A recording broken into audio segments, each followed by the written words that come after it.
Favorite niyo din ba yung creamy spinach pizza ng Angels? So, pag nag-crave kayo nun, tapos medyo tight yung budget, so nasa Petsa de Peligro tayo, pwede kayong gumawa ng creamy spinach spread na pwede mong ilagay sa tortilla wrap, then sa tasty. So ngayon, yun yung gagawin natin. Turuan ko kayo. Disclaimer lang ha, itong mga pinagluluto ko is may kanya-kanya tayong way ng paggawa. Okay? So, kung ano yung mga recipe na ginamit ko dito, bala na kayo kung ano yung gusto nyong i-substitute. So ngayon, dahil yung spinach medyo pricey nga siya, di ba? Eh, meron akong kangkong sa rep. So ito, ang kailangan lang natin yung leaves. Hindi na yung tangka, yung mga stem niya. Ang gagawin ko dito, actually nagpakulo na ako ng hot water. Iba-blanch lang natin siya like mga 1 minute. Tapos after nun, i-drain na natin. Okay? So kumukulo na yung pinapakulo kong water. Iba-blanch ko muna tong kangkong leaves. Let's go! Yan. So nagpakulo na ako ng water. I-off ko na yung fire. Then, ilalagay ko na tong mga kangkong leaves. Iba-blanch na natin siya. Mga 1 minute. Tapos, kailangan natin siyang i-drain.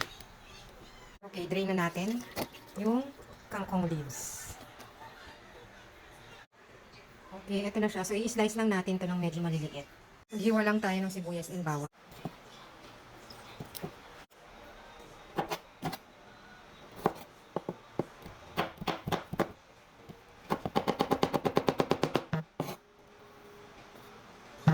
Hiwa tayong sibuyas.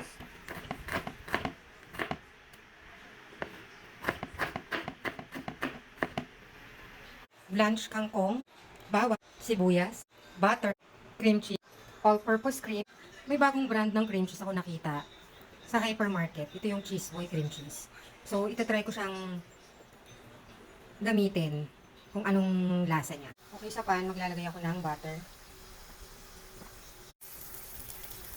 Lagay na natin yung garlic. And yung onions. Igisa lang natin ng very, very light.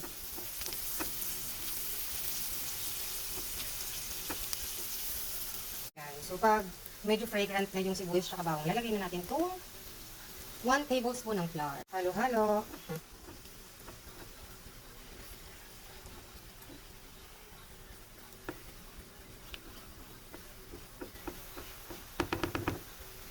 Okay, ilagay na natin yung all-purpose. By the way, kung ano lang yung available sa kitchen niyo, yun lang gamitin nyo.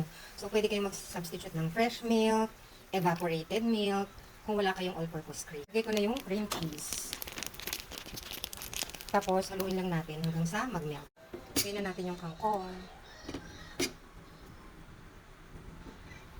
Konting paminta. A little bit of salt. Then, haluin natin. Diba?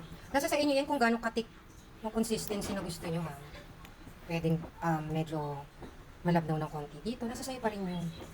Basta kung saan ka masaya. O, diba? Pag nakaganyan, halata ba na ano? Hindi spinach. O, bakla. Kangkong lang yan, meses. Masustansya pa. So, I think okay na to. Okay na to.